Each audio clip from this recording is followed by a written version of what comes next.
네, 안녕하세요. 행정법률 전문사무소 승무행정사입니다. 세 번째 영상, 몰아찍기.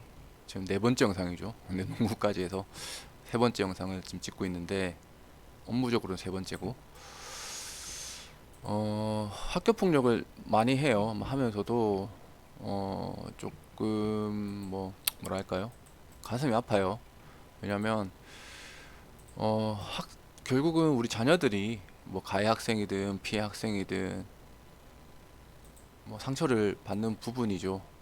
어쩔 수가 없고, 네, 우리 학생들께서 어쨌든 좋은 기억은 아니잖아요. 저는 사실 학교 생활을 하다 보면 초중고등학교, 중학교, 초등학교, 고등학교 좋은 기억들이 사실 많아요. 뭐 사고도 친 적도 있죠. 뭐 무단으로 뭐 나간 적도 있고 걸리기도 해서 뭐 선생님한테 맞기도 했고.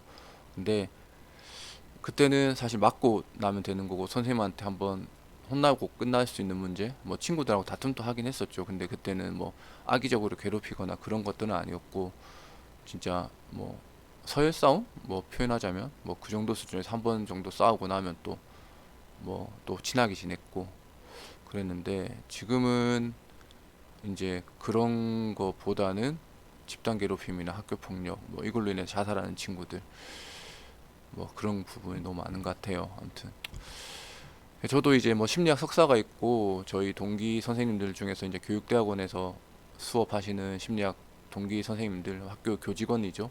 뭐 담임 교사도 있고 인성부장 선생님도 있고 하다 보면 저도 뭐 깜짝깜짝 놀라는 경우도 많아요. 정말 이게 학생들 사이에서 이런 학교 폭력이 맞는지에 대해서도 궁금한, 와 이거는 성인 범죄보다 더 잔혹한 그런 경우도 있고 치밀한 경우도 있고, 아무튼 그런 일들이 너무 많이 벌어나서 가슴이 아픕니다. 음. 이번에는 학폭 의견서 제출했던 거예요. 네. 요즘 학교 폭력 상담 정말 많이 들어오고요. 아까 말씀드린 것처럼 뭐 잘 해결되면 좋겠는데 결국은 학폭위까지 가서 그렇게 문제가 발생을 합니다. 좀 더 글자를 크게 해서 볼게요. 일단 학교 폭력은 내외적으로 이제 병영 갈등은 뭐냐면, 이게 군에서 하는 병영 갈등은 군대 밖에서 일어나는 거는 인정 안 해줘요. 군대 밖에서 뭐 PC방 휴가 나가서 PC방에서 갈등 생긴 거 때린 거는 병영 갈등으로 인정이 안 됩니다. 근데 군대는 그렇죠. 그렇게 발생하면 너무 많으니까 병영 갈등이, 옛날 표현으로 병영 부조리. 근데 학교 폭력은 달라요. 학교 폭력은 학교 폭력 사안 처리 가이드나 학교 폭력 예방에 관한 법률에 보면 학교 내외 안에서든 밖에서든 학생을 대상으로 일어나는 정신적, 신체적, 재산상의 피해를 수반하는 모든 행위를 일컫습니다. 다 학교 폭력이에요. 음. 그래서 학교 폭력은 단순히 우리 형법상의 범죄뿐만 아니라 형법에 의해서 의율받지 않는 것들 있잖아요. 성희롱은 처벌 안 되죠. 성폭행이나 강제추행이나 강제 뭐 강간이랑 같은 경우에는 이제 성범죄는 처벌이 됩니다. 형법에 따라서. 근데 단순 성희롱은 처벌 안 돼요. 이제 근데 내규나 뭐 직장 생활에서는 이제 징계를 받게 되죠. 근데 마찬가지로 학교 폭력은 말 그대로 징계를 처분하는 행위이기 때문에 뭐 이런 것들, 형법에 의율되지 않는 그런 단순한 행위들도 학교 폭력 예방법에 따라서 처분을 받게 됩니다. 네. 그렇다고 이제 모든 행위를 또 학교 폭력으로 의율하진 않아요. 우리나라 법에서는 음, 학교 생활하는 과정에서 생기는 모든 갈등이나 분쟁을 학교 폭력으로 의율하는 것이 바람직하지 않다라는 게 입장이에요. 그리고 이게 무조건 나쁘다라고 하지도 않는다는 거예요. 왜냐면 어쨌든 우리가 뭐 심리학적 관점에서 가정은 사람이 태어나서 가장 먼저 경험하게 되는 작은 사회예요. 이 작은 사회를 경험을 더 확장해 나가는 게 학교예요. 학교에서 그런 사회화를 배우는 거죠. 사회적인 뭐 관계, 친구들과 관계 배우고 그 과정을 통해서 우리가 성인이 돼서 더 넓은 세계로 나간다는, 이런 게 심리학적 관점에서는 이제 그런 공동체를 바라보는 관점인데, 결국은 그 안에서 발생되는 갈등이나 그런 분쟁을, 그걸 통해서 우리가 성인이 됐을 때 원활하게 건전한 사회 구성원으로 그런 대인관계 발생하는 갈등이나 이걸 해소해 나가는 거예요. 근데 이것까지도 뭐 그렇기 때문에 이런 관점에서 학교에서 발생하는 모든 갈등이나 분쟁은 무조건 학교 폭력으로 처벌할 수가 없다는 것이 우리나라 현재 법원의 태도고, 그렇기 때문에 법원에서도 학교 폭력 예방법을 적용함에 있어서 이런 권리가 너무 부당하게 침해받지 않도록 무조건 학교폭력 가해자로 만들어 버리면 너무 많은 학교폭력 가해자가 생산이 되잖아요. 그래서 이런 법을 적용할 때는 그래서 그때 상황이나 이런 것들을 보고 판단하라는 게 우리나라 현재 법원의 판례입니다. 뭐 법원의 태도죠. 그래서 어, 악의적으로 학교폭력 신고하는 경우도 있고요. 안전사고인데도 학교폭력으로 신고하는 경우도 있어요. 근데 이런 경우에는 안전사고라고 명확하게 나오면, 그러니까 학교에서 축구하다 빵 부딪혀서 뭐 여기 생체가 났다거나 이렇게 뭐 몸싸움을 하는 과정에서 뭐 치아가 좀 뭐 골절이 치아가 파절된다는 그런 것까지 다 학교폭력을 볼 수 없다는 거죠. 왜냐하면 이거는 의도를 가지고 한 건 아니니까. 네. 그래서 이런 건 학교폭력이 되질 않는 거죠. 근데 이걸 또 악용하는 사람들도 있어요. 이제 장난을 빙자해서, 실수를 빙자해서. 오늘 뭐냐면 어깨빵 제일 많이 하잖아요. 다 실수라 그래요. 저도 이제 피해 학생 대리란다. 대리하면 안 돼요. 행정상 대리권이 없습니다. 오해하시면 안 됩니다. 대행을 하면서 의견서를 작성하면 가해 학생들이 얘기하는 게 실수였대요. 문이 좁대요. 복도에서 좁았대요. 그래서 어깨빵을 했대요. 근데 사실 이것도 말이 안 되는 게, 자, 여러분들 제 방송을 들으시는 분들 나이가 많으신 분도 계시고, 저 인생을 살면서 40여 년 인생을 살면서 제가 길 가면서 어깨빵을 당해본 기억이 있을까요? 한 번, 두 번 정도 있어요. 어. 그 정도로 어깨빵은 실수로 발생되진 않습니다. 실수였다 해도 앞에 사람의 인기척이 느껴지기 때문에 금방 멈추거나 하죠. 그게 실수죠. 근데 우리 가해 학생들이 하는 주장을 들어보면 실수래요. 근데 어깨빵이 기본 한 7, 8번, 하루에도 3번씩 일어나요. 이게 실수일까요? 아니죠. 아니에요. 어깨빵 실수 절대 아닙니다. 근데도 학교폭력대책심의위원회에서는 실수라고 하면 실수를 인정해줘요. 근데 그래서 전 물어요. 그래서 그 행정심판 가서 가는 게 아니고, 그 의견서에서도 대책심의위원들, 행정심판 위원분들께서 살면서 어깨빵을 당해본 적 기억이 있냐? 많아도 기껏해도 10번 안 넘는다. 그게 우리는 실수라고 한다. 근데 하루에 학교에서 복도에서 3번씩 4번씩 일어나는 거 우리가 실수로 판단할 수 있느냐? 그 대책심의원들한테 과연 그렇게 얘기를 했을 때 대책심의원들이 그걸 실수라고 인정했다는 근거는 뭐냐? 이 경험칙, 일반인 경험칙. 법은 결국은 일반인 상식선에서 해결되는 거예요. 일반인 통념, 사회 통념에서. 근데 그 상식이 하루에 어깨빵을 3번, 4번 복도에서 했다는 건 실수로 인정돼서 대책심의원들은 그거를 실수로 인정한다는 거예요. 저는 그래서 행정심판대 무조건 이런 얘기를 말씀을 드려요.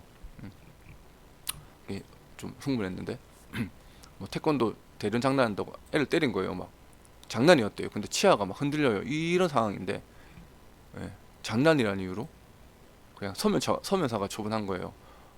부모님도 화가 나고 저는 들으면서 제가 화나는 거예요. 저도 애를 키운 입장에서. 그래서 이제 학교폭력 카페가 있대요. 저는 잘 모르는데 거기서 이제 뭐 승무가 뭐 잘한다더라 뭐 이렇게 해서 했는데, 행정심판 하시려면 기본적으로 부모님들께서 해주셔야 되는 게 회의록 청구를 하셔야 돼요. 정보공개 청구를 하셔가지고 회의록을 받으셔서 해주셔야 돼요. 왜냐면 그렇게 안 되면 저희가 또 청구하게 되면 일단 청구하는데 저희도 일단은 뭐 인건비가 들고 시간도 들고 하기 때문에, 그리고 본인 인증해야 되거든요. 저희가 변호사가 아니기 때문에 제가 또 본인 인증을 할 수가 없어요. 변호사는 법률 대리가 되기 때문에 뭐 전화도 하고 이렇게 하시는데 저희는 대행이라서 전면에 나설 수가 없어요. 그래서 되게 조심스럽고 사실 뭐 한 게 그래도 그 대신 저희는 수임료가 싸잖아요. 싸다는 말이 뭐 저렴하다, 상대적으로 저렴하기 때문에 이제 부모님께서 많이 저희를 해주시는데, 그런 거 해주시면 되고, 이제 회의록을 보면서 이제 심의위원들이나 가해 학생 발언들을 보는 거예요. 무조건 장난이래요. 가해 학생들은 몰랐대요. 말도 안 되는 거죠. 하루에 3번씩 4번씩 어깨빵을 하는데 그걸 본 학생들이 있는데 3번 4번이 장난이냐고, 실수냐고. 그걸 또 인정해주는 대책심의위원들은 뭐 하냐고. 답답한 거죠. 네. 그분들이 저도 살아가면서 10번이 하는데 동일한 장소에서 내가 3번 연속 어깨빵을 당하는 거는 그쪽이 날 시비 걸겠다는 의도죠. 그걸 다 실수라고 하면 제가 맹인이든지 제가 바보든지 둘 중에 하나겠죠. 그리고 이렇게 되는데, 그래서 보호자분들께서 이제 행정심판 직접 하시는 분들 많으세요. 근데 이제 하다가 안 돼서 저희한테 오시는데, 말꼬리 잡는 거를 좀 하세요. 예. 하시면 안 됩니다. 하시면 안 된다는 게 아니라 결국은 행정심판은 학폭위에서 위법이나 부당함을 다투는 건데, 이 말꼬리 잡는 식으로 막 해요. 위원들이 이렇게 말했는데 그런 게 아니다. 근데 사실 그렇게 하면 사실 의미가 없어요. 무조건 기각 나올 수밖에 없어요. 뭐 제출해도 뭐 아예 영향을 미치진 않긴 하지만 않진 않지만 그래도 결과가 매우 안 좋게 나오겠죠. 음. 그래서 최대한 객관적으로 참고할 수 있는 자료를 많이 모으셔야 됩니다. 목격자 확인서나.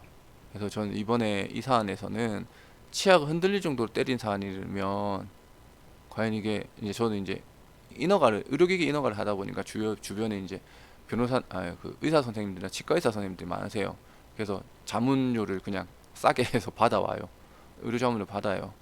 예, 받고 그리고 이번 사안처럼 이 가해 학생이 복도가 좁대요. 복도가 좁아서 아니 출입문이 좁대요. 좁아서 자꾸 복도하고 출입문이 좁아서 자기는 계속 어깨빵 했대요. 그래서 제가 하도 어이가 없어가지고 이제 학교 건축 표준 매뉴얼이라고 있거든요. 학교나 군부대 공사하는 학교 공사들은 표준 시방서가 있어요. 거기에서 기본적으로 몇 이상이 해라고 돼 있거든요.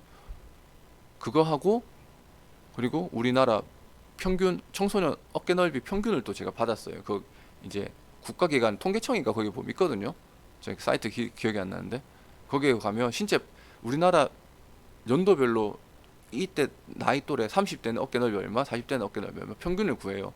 그걸 했어요. 그래서 우리나라 학교 표준 공사 시방서에서는 복도폭을 이 정도로 하고 있고 여기서 우리나라 청소년 그 나이 또래 평균 어깨 넓이는 이 정도인데 이거 두 명이 지나가도 이만큼 남는데 이게 말이 되냐는 거죠. 주장을 했습니다. 이렇게 하고 그다음에 심리학적 평가 보고서 들어가고 저도 심리학 석사가 있고 그래서 뭐 제가 해도 되는데 그래도 이게 또 제가 하는 것보다는 간단한 뭐 심리 검사 아론 뭐 우울증 척도나 뭐 스트레스 척도야 뭐나 척도가 잘 발달돼 있어서 이렇게 해서 제가 채점하면 되는데 그 말고 이제 풀 배터리 검사라고 해서 이제 종합 심리 검사 같은 경우에는 이제 저희는 그것도 다 넣어요. 받아오실 수 있으면 받아오고 안 되면은 저희 쪽에 요청하시라고. 음. 피해자 겪고 있는 상황이 이 정도로 심각한데 장난이라고 해서 이거밖에 안 되면 싸우자는 거죠. 서면 사과는. 아무튼 좀 제가 이거는 피해 학생들 좀 하다 보니까 저도 좀 욱했는데 아무튼 그렇게 됩니다. 그래서 저희가 이렇게 하고 있고 그래서 만약에 부모님들께서 하신다면 너무 말꼬리 잡는 식으로 청소년 쓰지 마시고 최대한 객관적인 자료를 많이 모으시고 어쨌든 행정심판도 준사법적인 절차이기 때문에 감정적인 거는 또 좋지만 어쨌든 법리적으로 그리고 객관적인 증거의 바탕에서 객관적인 데이터를 바탕으로 하는 게 조금 더 가능성이 높습니다. 그리고 만약에 뭐 저희 쪽에 의뢰를 하시게 된다면 마찬가지로 저희도 이제 뭐 최대한 부모님들 입장에서 해드리는 거고 좋은 결과를 받을 수 있도록 해드립니다. 아무튼 학교 폭력을 하면서도 저는 자녀들하고도 얘기를 해요. 아빠가 오늘 이런 있었다. 이렇게 해서 너희들 또 이런 부분은 주의해야 된다 이렇게 얘기를 하는데 결국은 뭐 가해 학생이든 피해 학생이든 어쨌든 그런 학생들 결국은 그런 상처까지 잘 보듬을 수 있도록 저희는 노력하고 있습니다. 아무튼 그렇습니다. 네. 뭐 학교 폭력 행정심판 뭐 대책 심의 관련해서 뭐 궁금하신 거 있으시면 언제든지 전화 주시고요. 네, 전화번호는 여기 블로그에 보시면 나와 있습니다. 네, 이상으로 방송 마치겠습니다. 감사합니다.